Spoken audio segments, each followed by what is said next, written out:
Good day, ladies, gentlemen, and everything above, below, or in between. Welcome to another lore video, and I want to build this channel as any lore channel, so obviously I'm gonna share some of my lore with you. The last two videos were for honor lore videos, and so I thought, why not mix it up a bit? I know this channel is small, but to share lore is something I want to do. And I'm going to share with you my backstory for my monk, warlock, multi-class character for a D&D 5e setting. Her name is Tinitic and she's Inuit inspired. So there are gonna be some things that are from the Inuit culture, and I did my best to my own knowing to research what I need to know. So, without further ado, let us enjoy this story. It was a wonderful day as she stepped out of her igloo. The sun stood in the sky, bright and welcoming, her rays warming her freckled face. For the sky had been generous this morning. She remained for a few moments before she made her way to the shore. There, her friend Kalahena waited for her, a canoe next to her. "There you are, sleepyhead. Here!" She tossed the spear to Tinitic, the tip carved out of the rib bone of a killer whale. The bone had beautiful carvings of sea lions, killer whales and whales on it. Waves and little canoes with tiny humans trailing alongside them. "Kalahena, this spear. You've outdone yourself again. This is beautiful. What do I owe you, my friend?" Kalahena chuckled and shook her head. "The pelt of a sea lion would be enough. This really wasn't my hardest work, but I'm glad you like it." The two women picked up the canoe and carried it towards the water. After the boat was on the shallow waves of the lagoon, Kalahena sat inside, a paddle locked into the ground to hold it in place, while Tinitic returned to where they had picked up the boat and gathered a net and two more spears. All that stored, they set out to start their weekly fishing and hunting trip. After a while they began to sing, an old song from a time when their ancestors still wandered in the south, hunting gigantic creatures. And so they paddled out at sea for about 3 hours before stopping. Tinitic turned around and nodded to Kalahena. The woman took out a broken bone knife and held it in front of her palms up. Tinitic picked up the knife, held it over the edge of the canoe, and dropped it with a plea to the goddess of the deep sea, Setna. "O goddess of the deepest blue, release your creatures and grant us success in our journey." She then picked up her old harpoon tip and repeated the procedure. "O goddess of the deepest blue, release your creatures and grant us success in this our journey." After both the knife and the harpoon tip sank beneath the ocean waves, Tinitic turned around to Kalahena. The other woman had a grim expression on her face. "What's wrong, my friend?" Kalahena frowned. "We had no luck for weeks, regardless of what we sacrificed."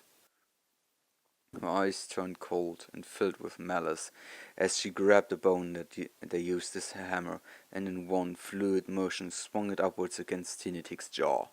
She felt the impact, a hot jolting pain shooting through her bones as the tool hit and her teeth collided with each other with a sickening clack.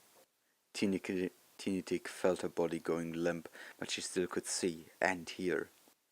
Panic rose in her, her breathing fastening. Kalahena turned around, looming over her. Then she uttered the words, "Goddess of the deepest blue, release your creatures and grant me success on that journey of mine." She then heaved Tinitik over the small wall of the boat and dropped her into the sea.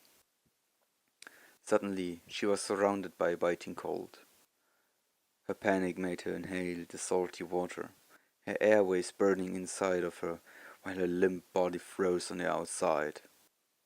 She sank beneath the sea, like the knife and harpoon before her. As she was able to look upwards, she saw the silhouette of an orca beside the canoe, several spears in its body.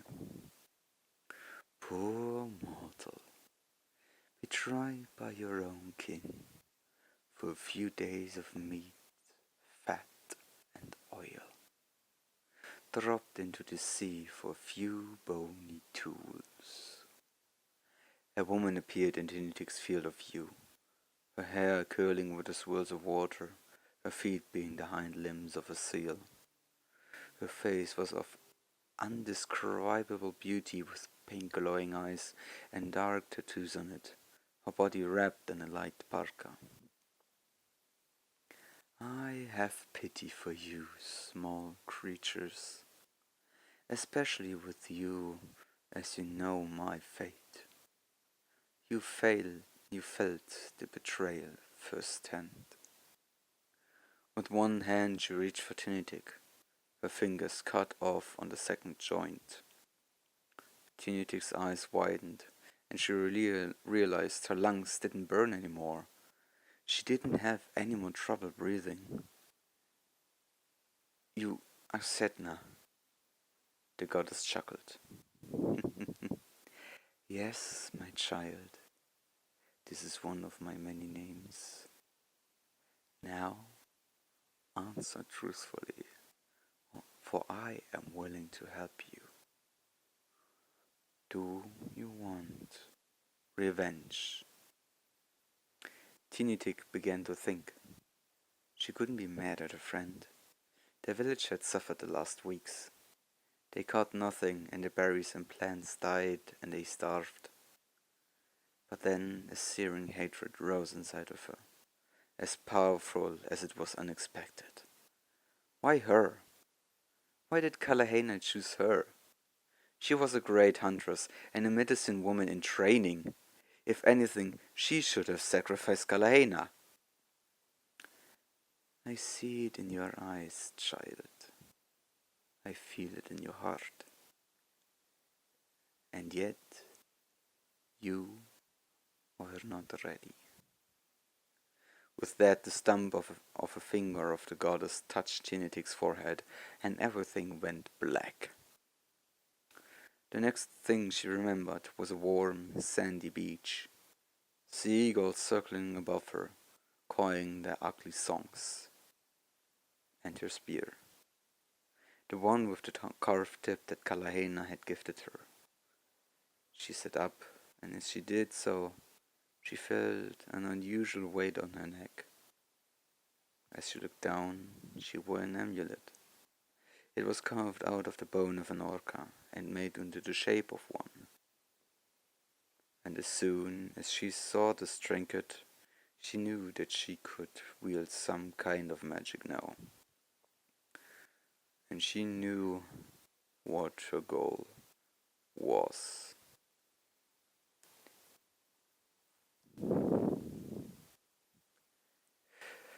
Now, I hope you all enjoyed this little excursion into my head when it comes to writing backstories for D&D characters. I know it wasn't the longest video, and I know it wasn't the longest backstory I ever wrote. I mean, look at my other videos, but I hope you enjoyed it. I'm gonna excuse myself to the Fair Realm again to conjure more stories. Bye bye!